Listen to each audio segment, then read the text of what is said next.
I'm really excited. I got a whole brand new batch of new fighters to show off. You got the Electros for safely switching into Earthquakes. You got the homie Armaldo. He is just a massive monster of a beast. He is a complete powerhouse. Do not mess with Armaldo. You got Dixon Cider, the Toxic Rogue, which I've actually rarely ever used, which is surprising, but he's got some pretty good sneaky tricks up his sleeves. Shift Tree, he has such an amazing ability with Pickpocket that I've just been wanting to use to throw off my opponent's game. And you got Slowking, and rounded off with Buttburn and Typhlosion. Now, looking at Neo's team, this is a pretty interesting team. I mean, with the exception of Sylveon and I guess Empoleon, I've pretty much never actually played competitively against these different kind of Pokemon. You got Hippowdon to set up a Sandstorm for more special defense for Aggron and Empoleon, and he got Togekiss, and I've actually never been up against a Paraflinch Togekiss, but that could change. And Sylveon is just always a major cleric annoyance. Then there's Tentacruel, which I can pretty much safely assume it has Toxic Spikes or Toxic and Scald. But enough analysis now. Let's jump into this. Let's get into this battle, because this is a pretty interesting battle.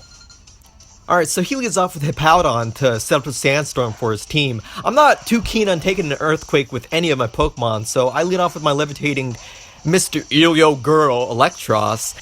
I know Electros is an electric type, but this is where Mr. Elio Girl shines. No girl is safe with Mr. Elio Girl on the battlefield. I got Giga Drain just to suck them souls out of them girls, because he's just leeching on to the one-sided toxic relationship that you never get out of, and even when you do, it'll never leave you because you'll never know how to move on, because it'll emotionally scar you for the rest of your life. You'll never know how to love again. So seeing how much considerable damage my Giga Drain did to that thick Hippowdon, it decides to slack off to regain its health, but what it doesn't know is that I'm choice specs. I'm doing so much damage and getting enough health back, so that way I can just keep on spamming it. And its Giga Drain is just barely enough to take it out.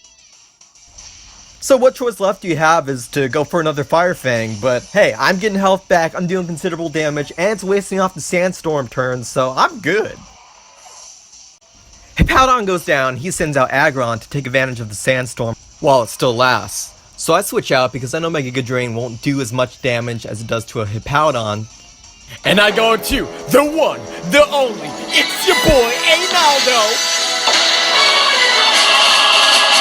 He's gonna put this Aggron in his place, but he reveals that it's a Mega Aggron. I've actually never battled against a Mega Aggron before. So I switch into Armaldo because I know he's the most physically defensive and durable out of all of my Pokemon, and he dies from a Heavy Slam.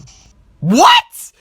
I mean, I know Steel is super effective against Armaldo, but he just straight up died from a Heavy Slam? He just got sat on? What? You took down Armaldo? No, I ain't gonna take that laying down. I switch into Buttburn, because I know Mega Aggron excels in many things, but special defense is not one of them. And that's exactly what Buttburn is gonna do. I go for an rush, I'm burning some butt! Now, of course, any sane man isn't going to go up against a giant badger with a burning butt, so he switches out into Tentacruel. I actually like Tentacruel's shiny design. I like the green and blue.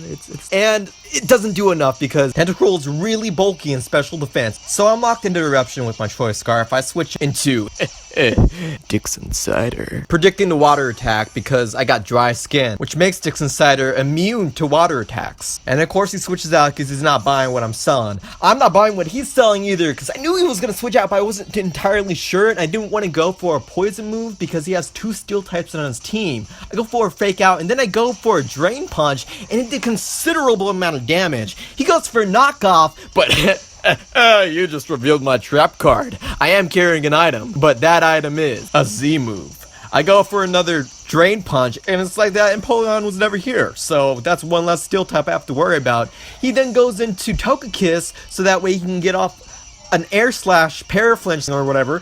But hey, I reveal I got the Poisonium Z with that Z Gunk Shot. Huge poison damage against that Fairy type Togekiss. It is going down. Pour. Get it? Acid downpour? Because that was a pun. Plan worse. Because it's going down. Because there's no way it's going to survive a huge, super effective poison attack like that. Well, thankfully, that's one tank I don't have to worry about again. And Dixon Cider is looking pretty comfortable. Now he sends out Aggron. Oh, I'm gonna get my revenge against you, Aggron. I go for another Drain Punch, because that's most damage I'm gonna be dealing against this thing. Actually does okay damage, considering base 230 defense stat. And goes for a Heavy Slam, but Dixon Cider Spider lives it with 13 HP? Hold up, let me pause it right there. I'm gonna look up Smogon for this one. So, I have no defense or special defense or HP invested in my Toxicroak. And I'm looking at Smogon, and Toxicroak has a base 65 defense stat against his Heavy Slam, Aggron. And I know it's neutral damage with a Steel type, but Armaldo has a base 100 defense. I know that's not a lot, but it's still pretty good. And even though it takes ×2 damage from a Steel type move like Aggron, it still died, but Toxicroak still lived? What? That's crazy. Anyway, back to the match.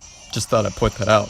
Anyway, I go for another Drain Punch, and it still does a pretty considerable amount of damage, considering that Toxicroak should have died a long time ago, but another Heavy Slam is enough to take him down. I thankfully got enough damage to take down his Aggron that any attack that my Butt Burn can throw at him, he's going to die. But he makes another obvious switch into Tentacruel, but I predicted that switch and went for an extra Sentry. Yeah, that's right. A super effective Psychic type move. And after Black Sludge, it takes it down to about half.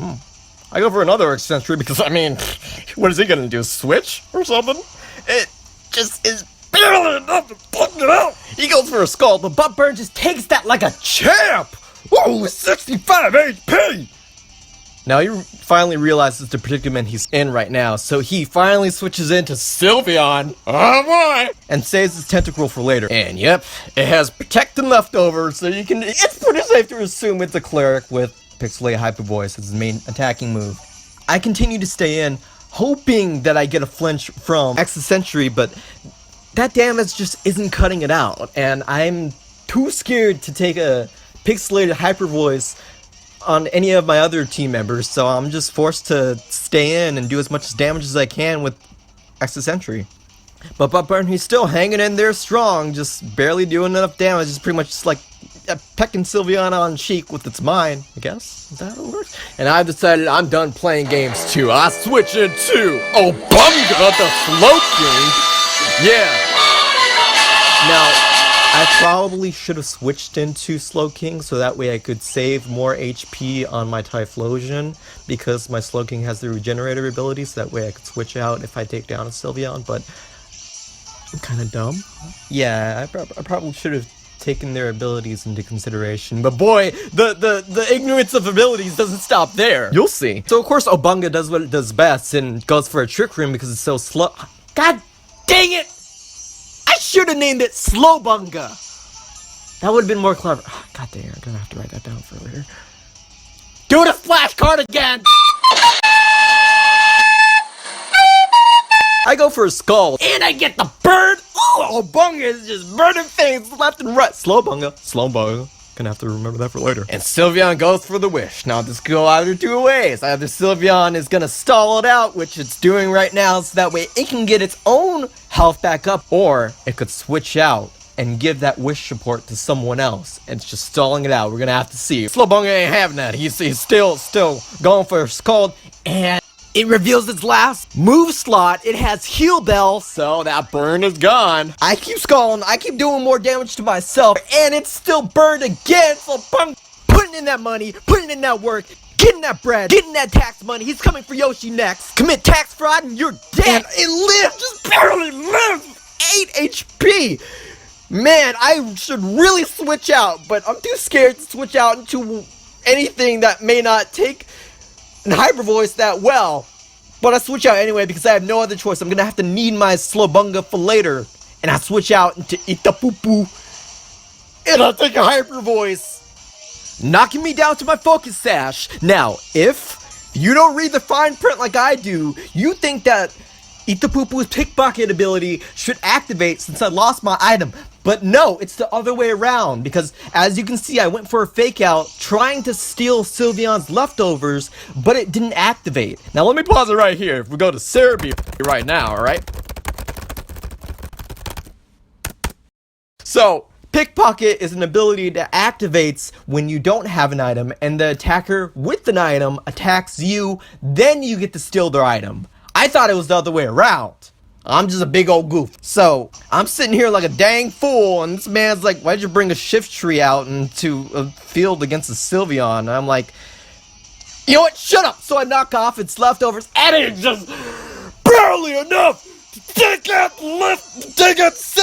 it up, but he goes for a wish again, hoping that the bird takes it out, but it does, thankfully, but he's got that wish support, and he switches into none other than Mega Aggron. And I goofed again, because I have defog on this thing, because I'm scared about entry hazards, but I kept thinking, no, maybe I should have explosion, because shit, if you can get an explosion, that's pretty cool, especially when you're knocked down to 1 HP. But I'm like, no, entry hazards is such a big deal, and I'm looking like a dang fool. Eat the poo-poo's dead. Aggron's pretty much at full health. I'm back at it again with Mr. Elio Girl. He heavy slams. Mr. Elio Girl actually takes it pretty well. Oh my god. I go for a flamethrower, which is something I probably should have done a long time ago when this Aggron was still on the field. Because do you see that damage? Mr. Elio Girl lives it out with 29 HP and goes for a flamethrower. Yeah, Mr. Elio Girl just taking these souls, taking these lives. Taking your girl!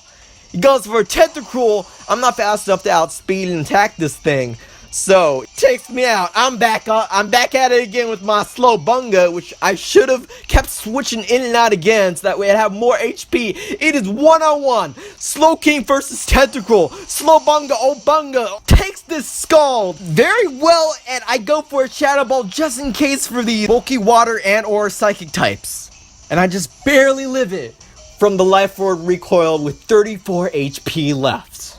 Oh my god, I lost my mind so much because of so many stupid plays, but it has been a while since I have gone down to just a one-on-one match. Cutting it that close to my Pokemon's health is in the red, but hey, I learned, I knew what I did wrong. Neo, good game. I like seeing trainers and matches just change it up, bring in some diversity to their teams, and it's not all legendaries or pseudo-legendaries, because I was very unprepared with that Mega Aggron. Thank you very much for watching, and until next time, stay toasty.